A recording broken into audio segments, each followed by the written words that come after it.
Great. Thank you for joining us today, guys. I am here on Kindness Chat, and this is Frankie with a little bit of kindness. And I have some awesome guests. I am so excited to have Amanda and Christy from Untamed Blossom. They're going to talk to you today about this amazing, empowering journey they're on and how they are empowering other women and people to share their gifts and stories. So, welcome, ladies. How are you today? Thank you for having us on. We're so excited to be here. Totally. Great. So tell me a little bit about what Untamed Blossom is it?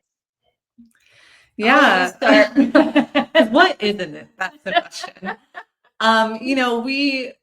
We met how many, 8 years ago? Maybe 9. Almost, yeah. Okay, 9 years ago. And she started dating my older brother. And Ooh. immediately we were like, we are soul sisters. For sure. And over the years, we thought of many different business ideas. We're like, we would be excellent in business together. And we love all the same things. We love spirituality. We love meditation, yoga, tarot, all those things. It ebbed and flowed over time. We tried out different things and none of it really stuck. We tried putting events together, which resulted in us going on some Nobody showed up. solo events because no one came. And we were like, man, there has to be something that we can do to help create community. And that's when we met with Sarah. So if you want to take it from there. Yeah, we met Sarah Wren, who is a human design specialist, and we asked her to sit down with us with Untamed Blossoms and do a reading for the business. And if you've never had that done and you're an entrepreneur, we highly recommend it. And it was a beautiful session, and we learned a lot about Untamed Blossoms as its own entity and what she wanted, and she as a she, what she wanted and what the business was really calling for. And it was really calling for us to be in ease, which is not something Amanda and I were real familiar with. So our journey was more about struggle, not about ease. And the day that we met with her, actually, we had put in an offer for an event venue at like the tune of like $1.5 million. And it was immediately going to be super stressful. She's like, no. This needs to be easy. It needs to be something that just sparks joy and is very comfortable for you guys. Comes naturally, a lot of trial and error. And immediately, like a day later, Amanda was like at the gym, she just looked at me and said, I've got it. We're going to start a podcast. And I immediately was like, nope, don't want to be on social media. A little bit like you, Frankie, like, yeah, I don't tick or talk or any of those things. I can't imagine. And in that moment, though, I knew that if I was so opposed, it was something I needed to do for expansion and just to feel what that was like. And why would I say no to having a podcast where we have women on and tell their stories? And we had just come off of we had a group of women in circle for several months. And it was real powerful. And I'm like, how great was it for women to hear other people's stories and journeys, and then to be able to see themselves in that story and reconnect with themselves through the stories of other women. And that's really how the podcast was born. So we still try a lot of things, and we're still doing the trial and error that she's asking us to do. And we're staying the course of the podcasting. It feels right for us, and it feels like we're on the right path and we're doing the right things. And we just had a conversation today about how fast or slow it's going and just staying steady no matter what, because we really believe in what we're doing and that it's important as we're coming into this new. I think women are coming into their own again in this world. And I think they need to hear other women's stories. And we used to sit in circle and we used to tell each other stories in community, and we've lost that in our siloed communities now.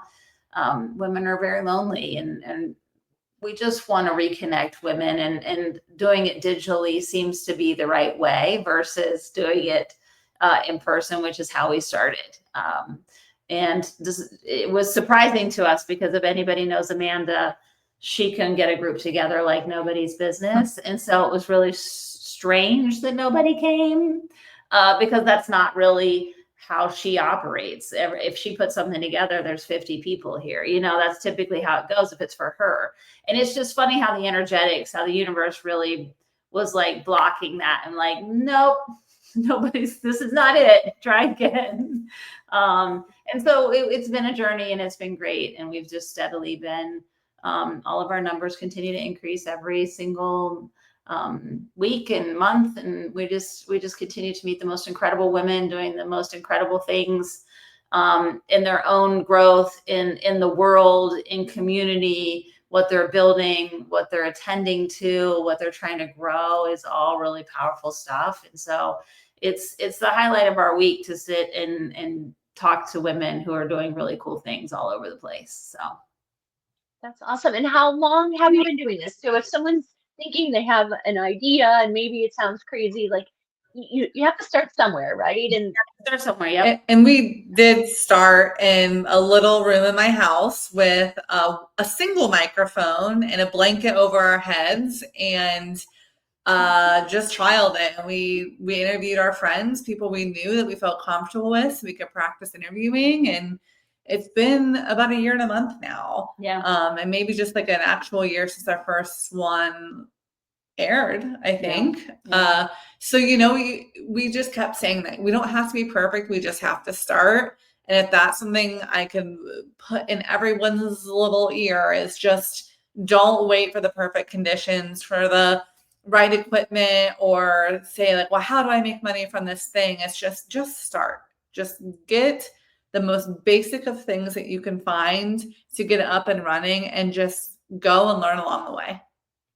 And I would agree. And that's how we started the Tea Talk show, is everyone kept like, they were nervous. They didn't want to do it. We needed this. And I said, next month we're doing the first one. I said, guess what? Let's just pretend like we're at the dinner together and we're all talking like we do. I said, and just like no pressure in each show. They've been like, this is getting easier and it's getting better. So practice makes perfect, right? And there is no perfect. I don't really like the word perfect. Like, everything is a learning experience. So you just have to put yourself out there and just keep trying, right? And eventually, like you said, this wasn't what you initially started with, that things will just click. You'll come across the right thing for you, or you'll meet the right people, right? That encourage you to go in the right direction, unbeknownst to you. So you never know who you might meet. So tell me a little bit about each of your backstories. What traditional roles do you come from, or do you still have traditional jobs or roles, or? Yeah. I was a pediatric nurse for 27 years here in Columbus, Ohio. So I retired in 2019. Thought I wanted to sell real estate, and then COVID happened. And really, my husband is an entrepreneur, owns a bunch of restaurants. And so when COVID hit, you can imagine that was really difficult. So I really abandoned real estate and jumped into the restaurant business to save all the businesses, because that was really our livelihood at that time. So I did that for several years, and now this. So I have my own interior design company as well, and that's how my husband and I actually met. And I've always dabbled in a whole bunch of different things. So it's never surprising to anyone that I'm starting a new LLC. So I'm a manifesting generator, for those of you who do human design. So is Amanda. So for her and I, we have to say that we're not going to do something because we have lots of ideas. And so we have to really be like, yeah, but we shouldn't do that. We could. But that doesn't mean you should. Yeah. And yours background, Lovey? Yeah, I was actually in corporate America for almost my whole adult life, and did the whole climbing of the corporate ladder, became a senior manager, most recently at a startup, and I was just miserable. So I love leading people. I love coaching and developing people and watching people learn. And I've always been passionate about adult learners, and I just realized it was slowly eating me away. And I got the opportunity. Well, actually, I didn't get the opportunity. I just completely quit. I quit my job for the first time in my whole life. I'll be 39 here in a couple weeks. And I've always followed the very traditional route, went to college, got my master's degree, just worked the 9 to 5 as I should. And I can't do it anymore. This is not serving me. And I've always been a spiritual person. I've read tarot cards for a long time. And if you read tarot cards, you know, when you read your own, you just keep flipping them over and be like, maybe this actually means I shouldn't quit my job. Maybe this means nothing, although it's saying a lot, right? Like you can spin your own tales when you read your own tarot pretty quick. But I just quit. And luckily I did actually land with a real estate company and team. And I got my license earlier this year. And I'm doing that in the podcast. Great. And do you offer readings to people or any other services?